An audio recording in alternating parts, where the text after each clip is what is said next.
Are you here? I am here. Wonderful. Yeah. I'm really glad you're here. And I want to just tell folks a little bit about our relationship. I met Bren, gosh, I think it was 2006, so 15 years ago, in a program that we did called Compassionate Leadership, and really enjoyed what we did together as a community. It was a small community of about 20 or so, 25 really devoted practitioners to CNBC, to nonviolent communication. And we met together and did several retreats. And just even saying this, it makes me hungry to be able to do stuff like that again. We really had a fun time, and I got to know Bren well through that, a very intimate and vulnerable experience that we shared with each other. And then it was so fun to accompany Bren on her quest to become a certified trainer. And I believe, if my memory serves me correctly, she was the very first certified trainer ever in Texas. And so your presence there is deeply needed and deeply appreciated. And so I'm so glad that you're here to help us today, to help to transform our enemy images. So take it, Bren. Oh, thank you so much, Jim. I was going to speak to how dear you and Jory are to my heart and express my appreciation for you coming to Texas so many times. And we were waltzing across from city to city together. Fond memories. So I guess that you've done the whole intro. I was going to talk about the history of Marshall Rosenberg and 35 years ago. I really wanted to be on this call to support your vision of supporting CNBC because it's important, so important in our time. So we know about buying the books and becoming a monthly supporter of CNBC. So now I'd like to start with a little bit of connection. And so I'm going to share my screen. I have a request of you.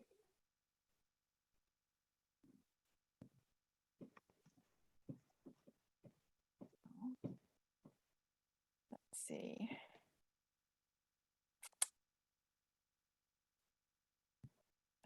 So my request is this new word I have learned that comes from the Zulu tribe in South Africa. It's called sawubona, and it means, they use it as a greeting, person to person, and it literally means I see you. It recognizes the worth and dignity and interconnection of each person, and everyone knows that. And to me, that one word sums up what nonviolent communication, all the processes adding together, helps us to get to that place of dignity, worth, and interconnection of all human beings. So I'm going to invite you to unmute and say sawubona 3 times. Look at a different person on the screen when you do say sawubona. So I invite you. Sawubona. Sawubona.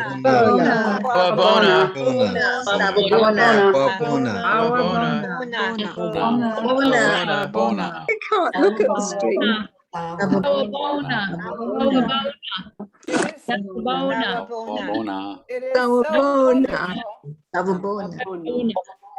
It's wonderful to hear all the voices and saying that to each other. And now I invite you to mute and we'll do something else connecting.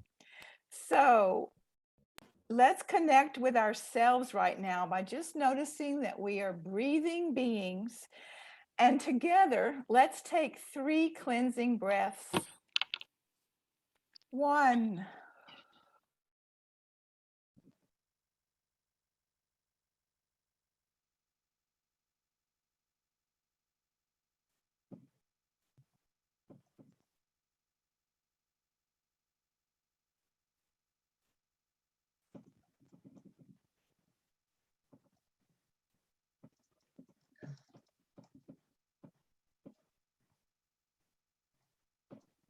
Unmute yourself. You are Okay. muted, Bren. Yes. So, as Jim said, the topic is dissolving enemy images or transforming enemy images. And I'd like to start with Marshall Rosenberg, who I have such a deep appreciation of his fun way to teach, his clear way to teach, and just his perspective on who we are as human beings that he brought to me. So Marshall says, to create the world that exemplifies our values, we need to liberate ourselves from enemy images. The thinking that says there is something wrong with people whose actions or values we don't agree with. Whether our enemy images are politicians, individuals with religious convictions different from our own, leaders of the corporate world, or our neighbors next door. Lasting social change isn't possible until we learn how to transform these enemy images. Now, that's not easy to do, Marshall says. Why? Because it's hard to believe that those who are doing things far outside our value system are human beings like the rest of us. It's very challenging.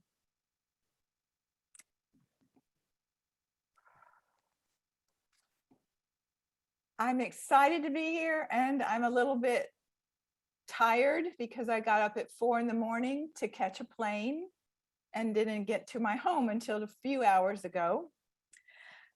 But I'm excited because I'm looking forward to my own learning and sharing what I know so far about nonviolent communication with each of you.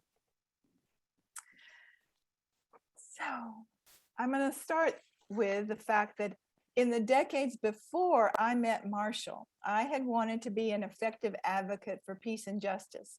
And so I was peace advocate with at least 4 organizations, including the Methodist Church. And I often flew to Washington or got on the phone with my representatives. I was seeking to abolish war and reduce nuclear arsenals. That was one of the things I advocated for. But you know, too often I would leave the congressman's office sensing that my visit would not result in my hopes being met. My hopes to refunnel more resources to human uplift and health.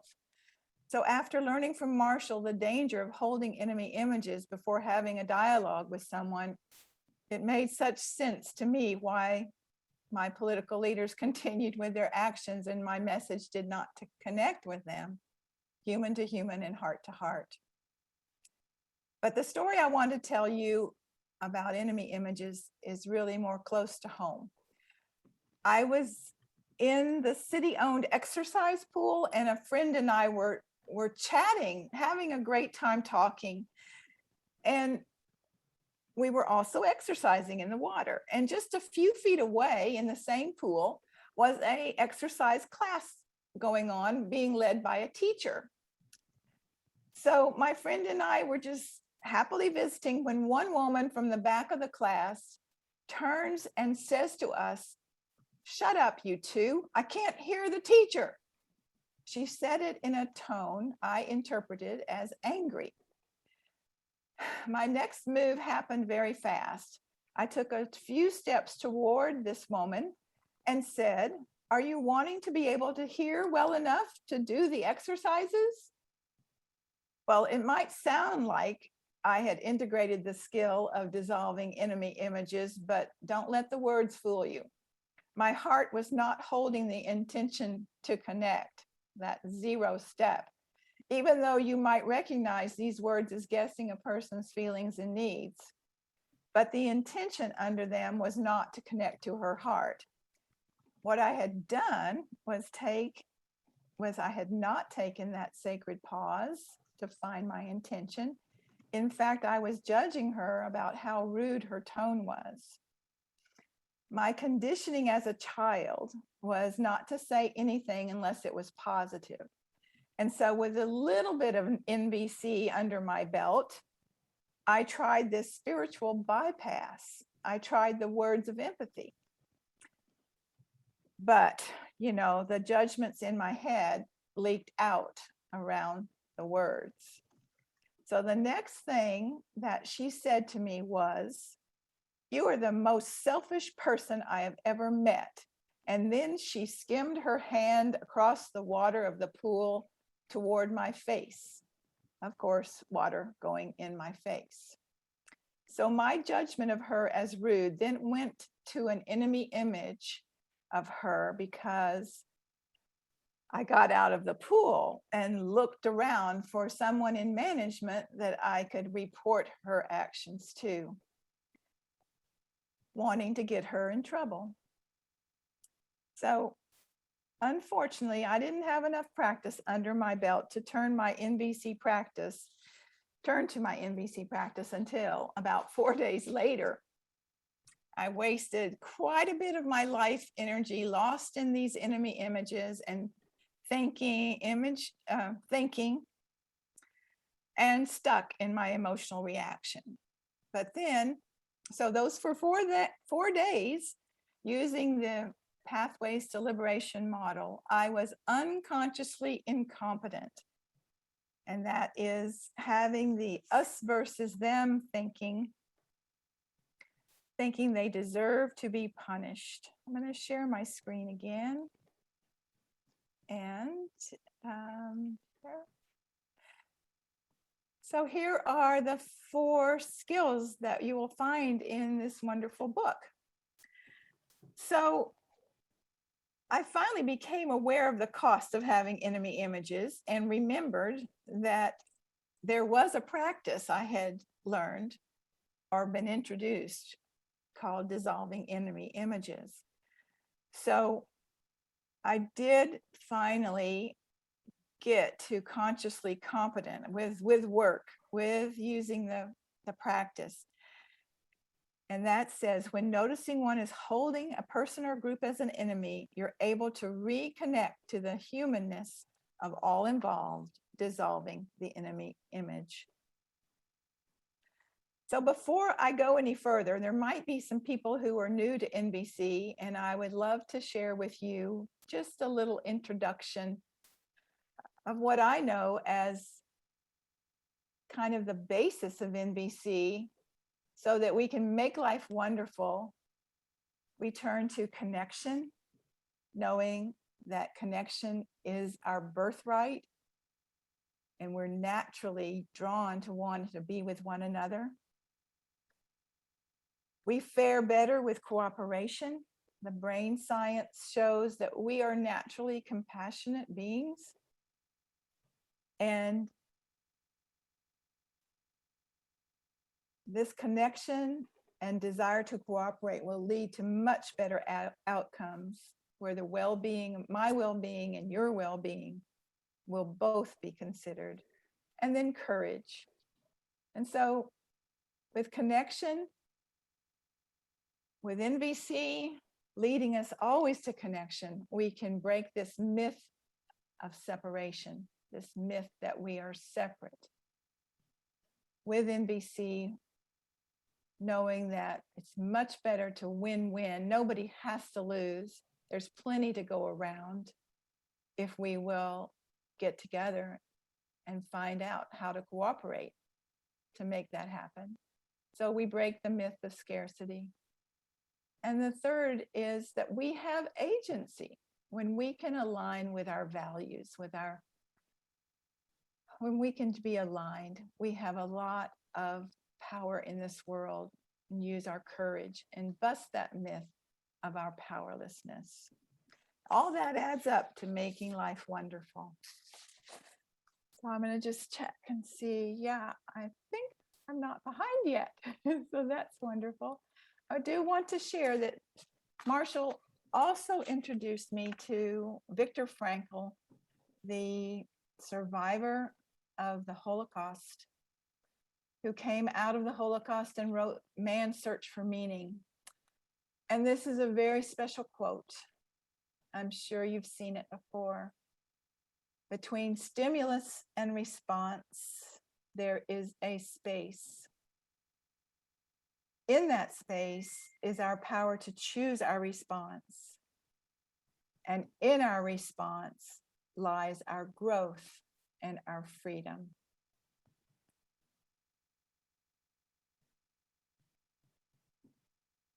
So that space is showing up to our unpleasant emotions, our judgments, our sense of tension in our body whenever we contract and try to hide our heart. These emotions are sadness, hurt, disappointment, fear, confusion.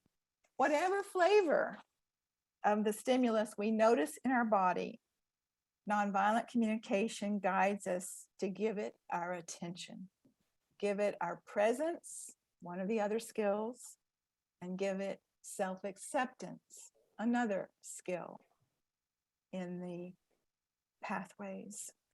So here's something I heard from Jim and Jory many, many times. Give yourself permission to feel. Too often in our society, we think we cannot let our emotions show. We must be polite and put on the mask, bottling them up or going home after that incident in the pool and brooding over the emotion. And those are sure ways toward illness. So for our well-being and the well-being of all the lives we touch, the thing to do when we notice tension is give it attention, because our feelings are a signpost to what we care about and what we need. So I'm going to ask you to grab a piece of paper and a pencil, and we're going to be practicing the dissolving enemy image process that I learned from Jim and Jory. Formally, it's called dissolving enemy images, but if you don't like that term, enemy images, just call it feelings and needs exploration for both of us. So I'll be asking you to remember a specific time, but first let me check and see, how is this so far for you? What are some needs that might be met? I can open my chat here. Or if Bren, I could just let you know something already, if that's okay. Yes, that's Jan, who Yes, is our support today. Thank you so much, Jan Palmer. Thank you, Bren. I'm enjoying your session, and I want to let you know that Jennifer B is really enjoying your slides. Thank and you, also, just in case there's more chat messages that come through, then we can manage. And then someone else wanted to know the rest of the Viktor Frankl quote, and I'm not sure how much more they would like, but the piece that you mentioned, of course, is the most well-known piece from my experience. Right. And I was showing that from a poster that was made by someone else. And so I did not look up the entire quote. Actually, I just wanted to see it again. I couldn't write it that fast. Could you put it up again, or somebody write it in the chat? And I will say right now, I'm going to make my slides. There's 15 slides. I'll make them available to you on my website after this is over. So if that helps. Would you be willing to wait until that, or wait till the end? Yeah, no problem. Okay. Between stimulus and response, there is a space, and in that space lies our, I've forgotten it already. Would anybody like to finish it for me? Choice. I What's our just put it choice? in the chat, Bren. This is Punita. Between stimulus and response, there is a space. In that space is our power to choose our response. In our response lies our growth and our freedom. Oh, I love this collaboration. I love this support. Thank you, Punita. Thank you, Jan. Thank you, Jennifer. Yes, thank you, Punita. You beat me to it. Okay, so I'm going to ask you to remember a specific time when you felt separate from someone with whom you have an ongoing relationship, and make it a time that you had a small annoyance, not something that's totally big, because of our short time. Maybe you remember a time when you had the thought in your head, they should have or they shouldn't have.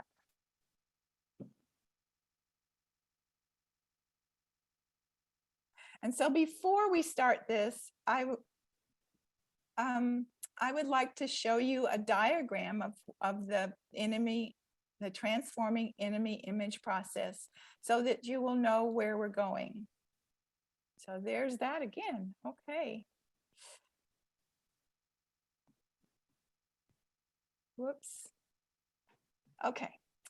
So I just threw this together about an hour ago. The S stands for stimulus. And then the arrow takes you over to the space. That's where we ask ourselves the question, am I willing to go to examine the signpost that feeling, that stimulus that I noticed in my body is calling for the attention? Am I willing to take that pause and go there? So if you decide to take the pause, then the arrow brings you with compassion and self-acceptance and curiosity over to the box, self-empathy. And that is where we use the wonderful steps or components of nonviolent communication. O for observation, F for feeling, N for examining our needs and values. And I'll tell you what the asterisk is for as you do the process. And then we make a request of ourselves. And the request maybe is, am I willing, after connecting with myself, am I willing to open my heart and look for the feelings and needs of the other? Yes, you go over to the process NVC gives us of empathy for the other. But if you're not quite willing, the other arrow takes you back to that space of choice. And maybe you'll go back to the self-empathy. Maybe you're not willing to go to empathy for the other because you are longing for more connection with yourself. And that's perfectly fine. And the last spot on this chart is the R with a circle, which is your response. After connecting, hopefully we have a much more effective response than we would have chosen before. So I will now ask you to follow along with me. Recall that small annoying event with the other person. Who was it? When and where are you? Just imagine the scene in front of you in your mind's eye. And write down a description of the person you have an enemy image of. For example, just say my boss. No need to name names. And then the first step is observation. Describe as an actual observation, a fact, just the factual information. What happened in the moments just before you felt contracted in your heart or whatever you were feeling?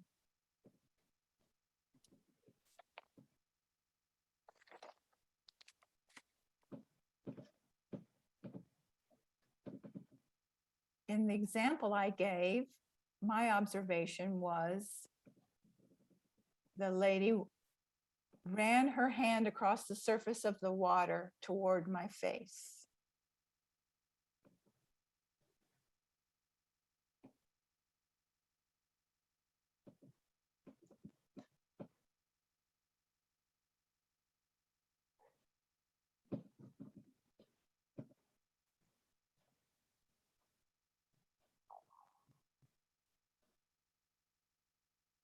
The next component is to name your body sensations.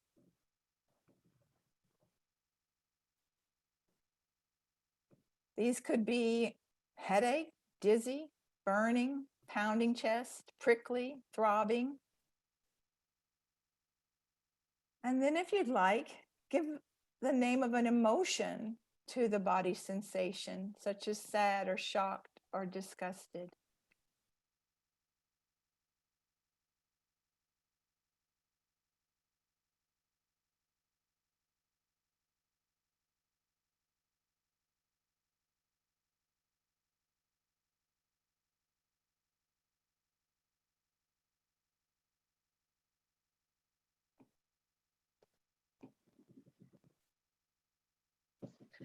Again, give yourself permission to feel whatever your body is feeling. These are valuable signals that will lead us to such important information.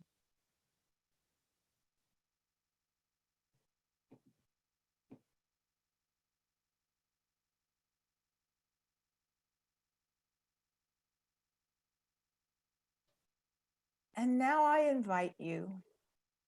What are the signposts your feelings and emotions or sensations are pointing to? What wants to be known in your heart? What's your heart longing for? What quality of life is important to you? And I would like to share this beautiful needs wheel that was provided to the world by Jim and Jory Mansky.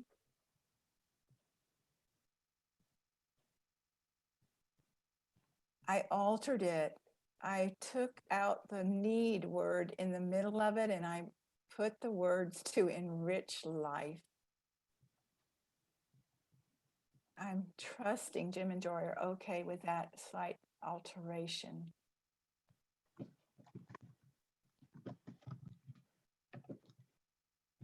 And if this is hard to see, here is a list. And here is one more list. And I think I'm going back to the wheel. I think the wheel is much easier for you to read. If anyone wants another list, though, that they saw, please request it.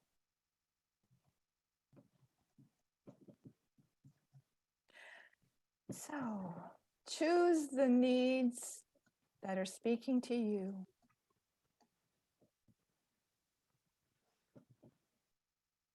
And now, if you wish, choose one or two that are most alive, that are really speaking louder than the others to you. That's your invitation.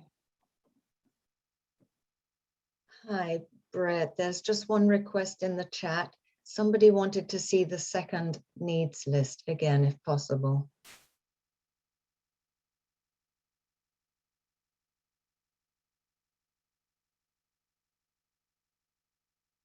Wonderful. Sorry, the other one. Yes.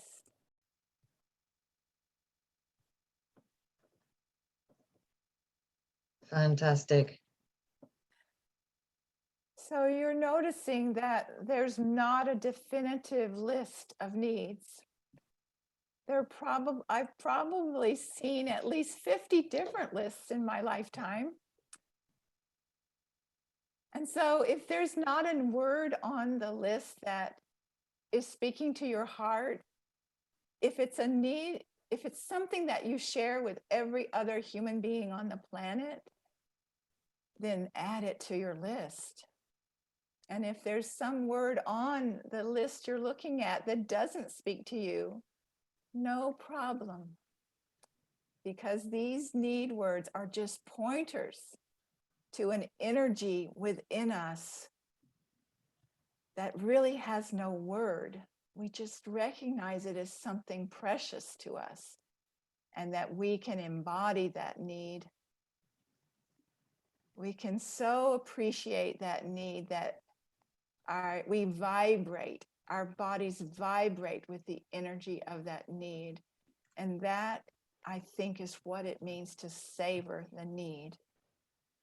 And so I'm going to ask you, would you join me in touching your heart and saying with me, say with me your name and the phrase, Of course, I had the reaction I had because I care deeply about, and you name the need. So if you would do that now, say it out loud, touching your heart and saying your name with warmth and acceptance. Of course, I had the reaction I had because I care deeply about, and name your need.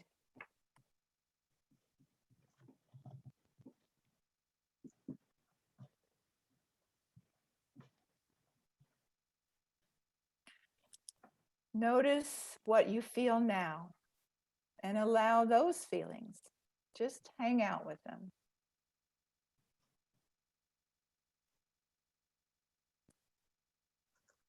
You might want to add a few other values you saw on the needs list that are very precious to you,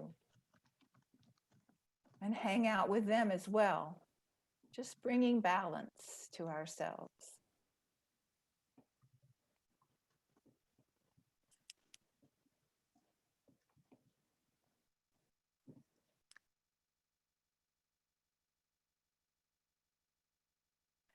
So now comes what Jim Mansky calls our PhD work, the empathy for the other. So on your chart was another diamond that said, am I willing? Am I willing to stretch open my heart, to stretch toward the other person, and just imagine what they might have observed, what they might have been feeling, what they care about and what they need. And so recall the original incident. What do you imagine are the needs alive for the other person?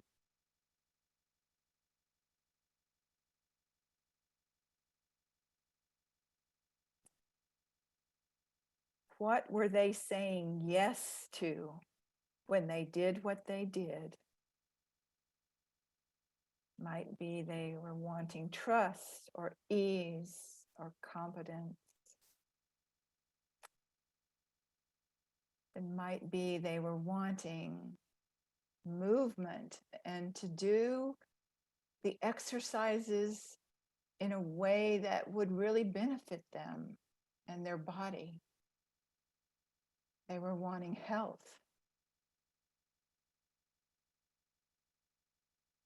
If you noticed any hesitation to stretch, to imagine the other person's needs, that's okay. You can consider, though, that just like me, this person was doing the best that they could to get their needs met. And if they knew another way to meet that need at less cost, they would have chosen that. Be sure and not put down the words for their needs, control or power.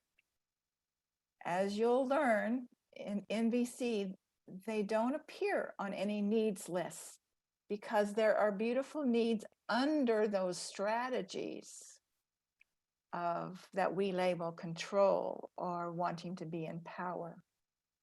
Just look for their positive intention, what was important to them, and hang out with this need.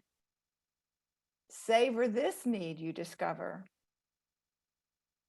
And think about, is that need also important to you?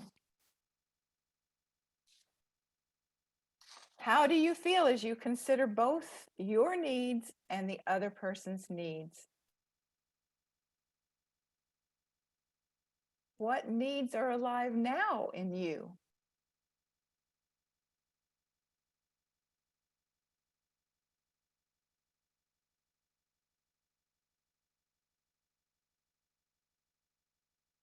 Now I'm going back to the diagram.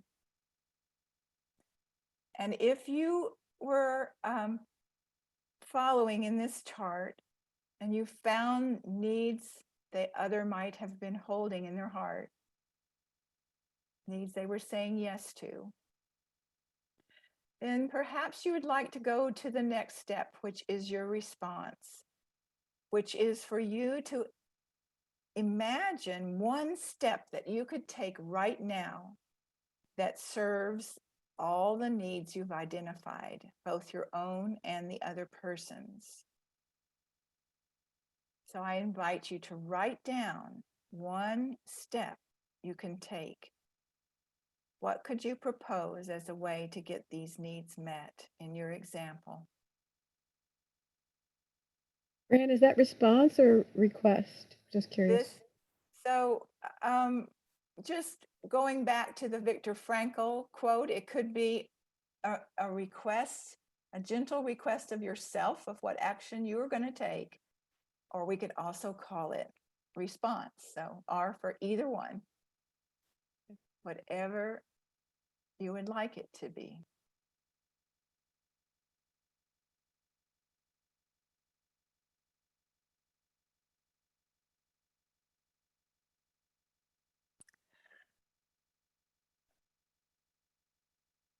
So I guess I'd like you to raise your hand if you're wanting more time, and we can find out to give a little more spaciousness. Yes, Bren, Tara did have a question earlier on, and I'm wondering if she wanted you, if possible, to repeat your example in the phrase. So I'm wondering if that's possible. The example in the phrase of course I had the reaction I had, is it that I believe phrase? I believe so. Was that correct, Tara? Yes, yes, thank you. Yeah, in that, of course, phrase. Sure. And Here it is. You touch your heart. Our bodies are very intertwined with our emotions, and so just a symbol of self-acceptance and compassion, touch your heart and say, for example, oh, Bren, of course you had the reaction you had. Because I care deeply about respect and consideration.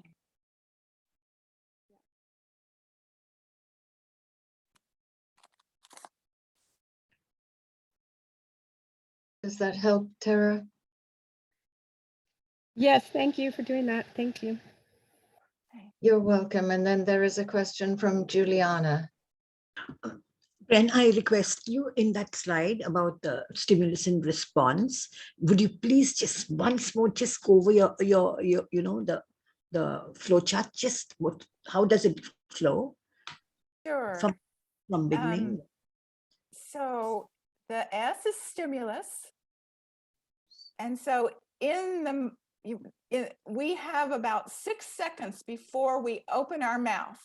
So that, I think, is according to 6seconds.org. So I think that is the space that we can train our brain to pause in, so that we can go and decide how we want to show up in the world. And if we want to show up according to our values, then we will take that pause to go over to self-empathy and spend as much time, a week, a day, a month, in self-empathy, and then ask ourselves, am I willing to open my heart to the other who is a human being just like me? And then from there, we can decide our response we'll have growth and freedom then to make a response that's going to benefit not only ourselves, but the other person and the world. Is that help now? Absolutely. Thank you so very much. Thank you. So I want to hear from you. This is going to be growth for me as well. So whether you noticed a shift in your energy or not, if you stayed with the same body sensations, whatever it occurred for you, That's okay. That's part of our self-compassion and our patience that we just learned about in the previous session. And so written down your next best move. And so now I want to notice, I want to hear what you gained from this really a multi-part process, putting lots of NVC skills into the mix here. So who's willing to either put in the chat or raise your hand and speak to us? I'd love to hear from 2 or 3 voices. Yes, we do have Margaret ready for you, Bren. Okay, Margaret, thank you. Hi, yeah. Margaret. Yeah, no, I definitely felt a shift, but I'm having trouble still with my response. So maybe I just need more self-empathy. I'll explain the situation briefly. I was sharing with someone how frustrated I was because I dealt with a lot of depression and was doing a lot of internal work, but seemed to be not getting anywhere.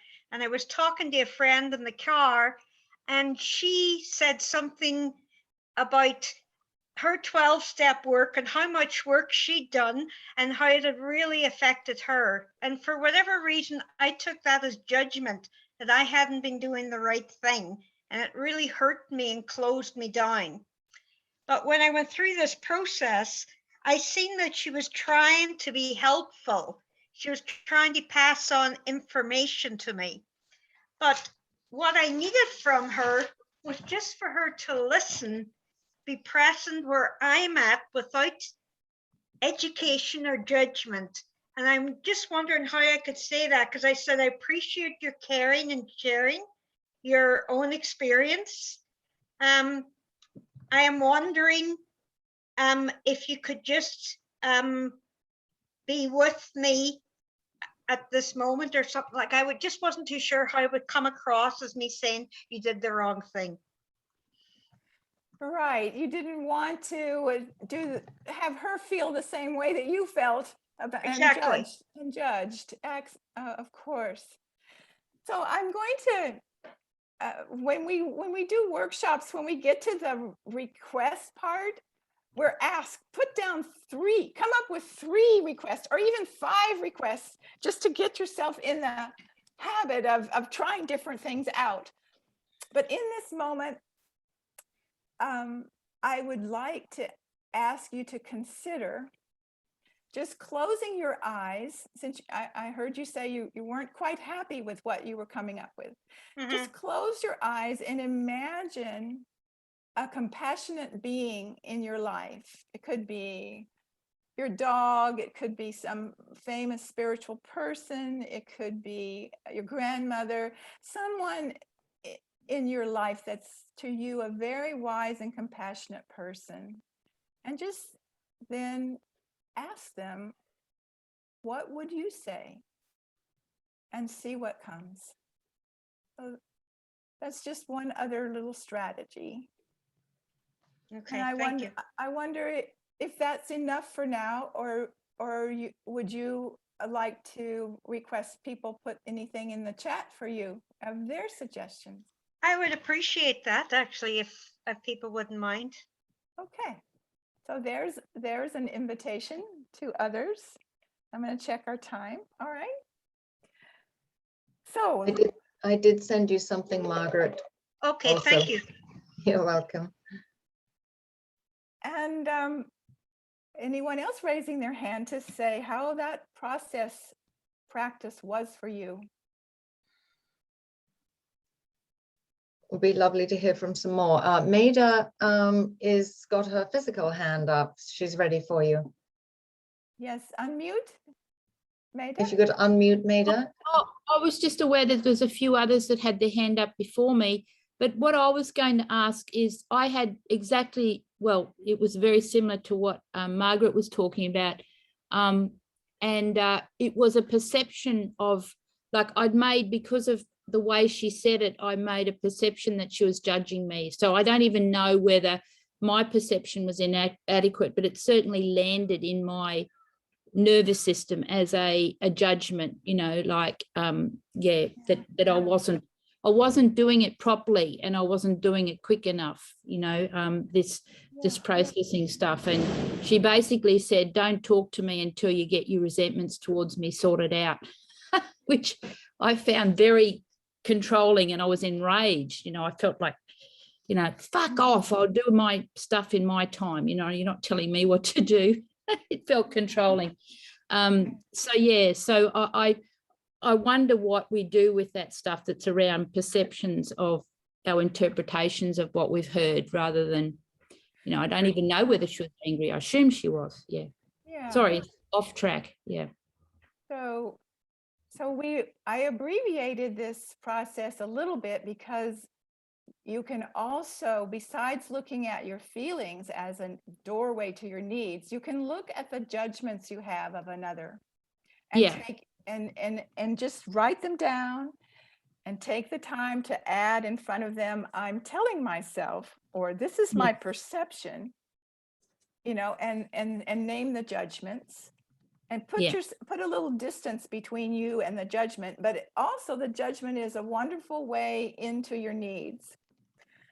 I think, so I would say, just stay with your self-compassion longer and realize it's not about you, and realize that instead of empathy, our culture's been taught to fix it. And so in Juliana's case, the woman was probably telling her how she fixed it, thinking that's helping, thinking that's supporting. So we tell our own story a lot as a response. And it feels totally unempathetic. Exactly. Yes. Get that. Yeah. Yes. Yeah, I'm pretty sure that this person was intending for my best, had my best intentions. It just felt really bad. Of course. For me. Yeah. Thank you. So there were others with their hand up? Yes, Bren. Juliana has another question. And then I wondered, Margaret, did you have a second question after Juliana, or were you complete? I was complete. Thank you very much. I just sent you a message. Thank you. Oh, lovely. Thank you, Margaret. So Juliana, next. Bren, yeah, thank you. Bren, could you tell me, give me a way how I can open my heart to someone like Hitler? It's interesting that you mentioned Hitler, because Marshall spoke about Marshall was raised in Chicago and came from a Jewish family. And he talks about dissolving the enemy image he had of Hitler and coming up with the needs that Hitler was trying to meet. And I can't remember them all, except I cannot recall them. My 4 o'clock in the morning brain is not working to tell you that, but it takes a lot of time. I'm sure Marshall didn't do it in one session. I'm sure he had support to do it. And so just, we must remember we're interdependent and that we can help one another. So I would say find empathy buddies and work on whoever that person is that has such a strong enemy image. And I can name a few in my heart right now, and I want to take my own advice and work on them. So that would be what I would suggest. Yeah. Get support. All right. Thank you so much. Thank you, Bren. And I'm guessing Marshall gave us a vision that if he used this process and came to a resolution in his heart and lifted that burden, it's a burden on us. It hurts us to carry that enemy image. If he did it, I'm sure some of the rest of us can do it. Yes. Go ahead. Actually, somebody had told me, just remember that Hitler was also a baby, an innocent baby at one time. That's what somebody had, and that helped me a little bit. But I wanted to also ask you what, if you had any ideas. So someone, yes. So I'm not following the chat, but we do have two more raised hands, yes. Bren. Okay, we have Beth followed by Margaret, and then Wonderful. I'll check the chat now. And again. it says four participants have raised their hand. Yes. Okay, Beth, where are you? Hi. Yeah, I'm just going to try to make this as brief as possible because it is a little bit complex.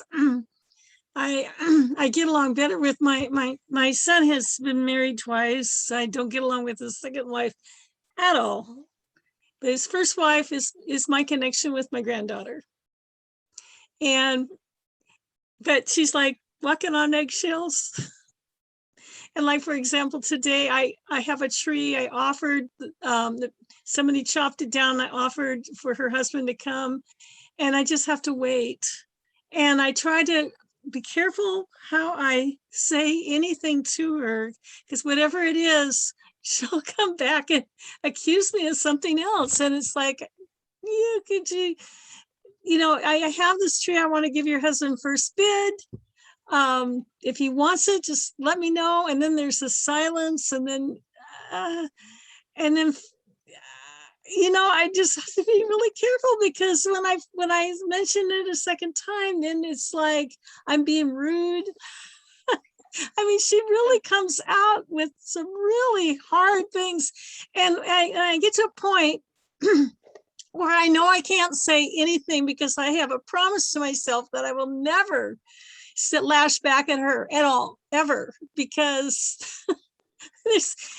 that would, I mean, she's already shut me down for 2 years.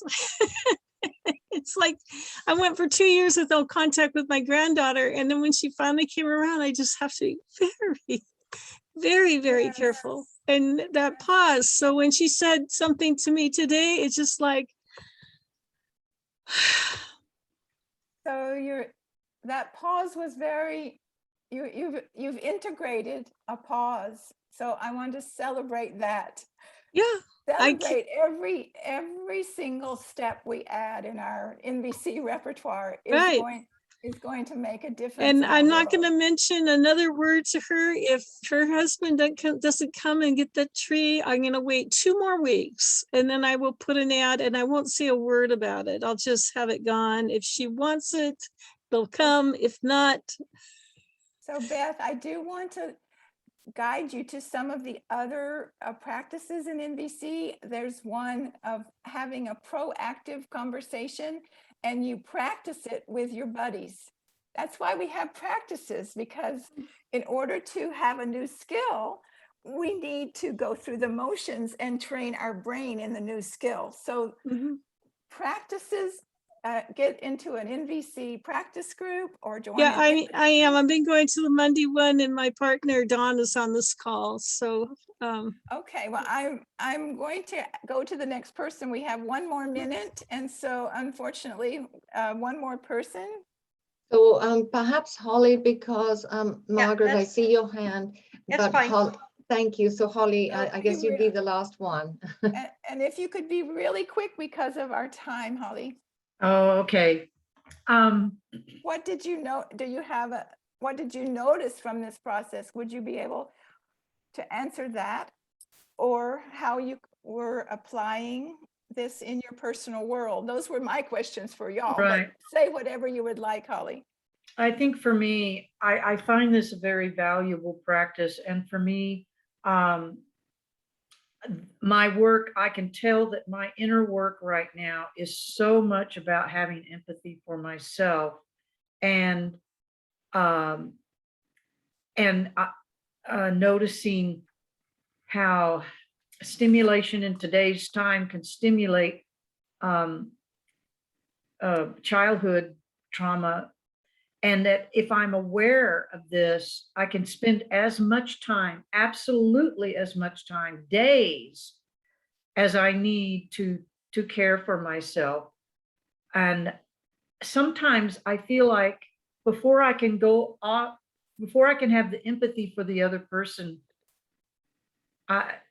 it's a lot of work for me. It really is, Bren. I believe this is the PhD part. I think maybe I'm in junior high school, so I'm far from. Well, yeah, I'm in junior high school with you. I want to end with something that I hope will contribute to you, and that is symbol with my hands of NVC process. So here we are, two people, we're in conflict. We're in conflict. We're not making connection at all.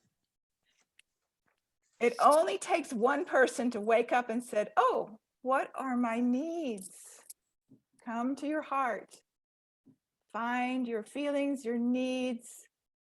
Do the self-empathy. And open your hand then. These are my needs. Gently poke to the other person. What are your needs? I know your needs are important too. And they slowly, slowly open their hand, find out their needs. And then with both people having needs, you bring the hands together, you bring the needs together, and looking at the needs you share. They're not my needs and your needs, they become our needs. And we find a response by bringing our needs together. So I will close with that. And I wonder if Jim or are you Thank you going so to much, do the last Bren. part? Yeah, you betcha. Boy, I really enjoyed that last piece of bringing the body in and having these this is so helpful for our brains to have kinesthetic cues about how we can live this process of nonviolent communication. So I'm very grateful that you ended with that piece. And I'm so glad that it's videoed so that people will be able to enjoy this from now on, as Marshall used to say. So thank you so much for volunteering your time to be here today and to share with folks from all over the world the skills that you brought today. And I will put my website in the chat so you can go there in a few days and get the slides. Very good. And you can send them to me too, and I'll make them available on the website that we're creating to capture the recordings and the handouts for this event. So thank you, everyone. It's been so fun for me. Thank you for showing up and playing NVC with me. thank you, Bren.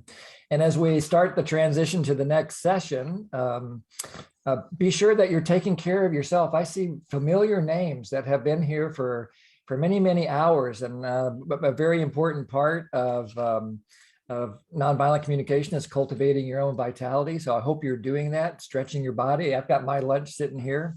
I'm looking forward to sipping and eating some green chili stew here in just a minute, an old New Mexico favorite. And thank you, Jan, for putting the links in. There's some requests for support that we're asking for, that we're offering this event in the spirit of compassionate giving and receiving to support CNBC and Marshall Rosenberg's work being continued on in the world, even in the face of the pandemic. So you can either directly support CNBC with a one-time donation, or even better, a monthly donation that is joyful for you to give, that helps CNBC in their planning efforts. And also, we would love it if you buy some books. I'm so excited about this book. I've been dreaming about it for a long time. And when the pandemic hit, it's like, okay, I'm going to do this thing now. And with the help of Meiji at Puddle Dancer Press, we created this book as a fundraiser for CNBC.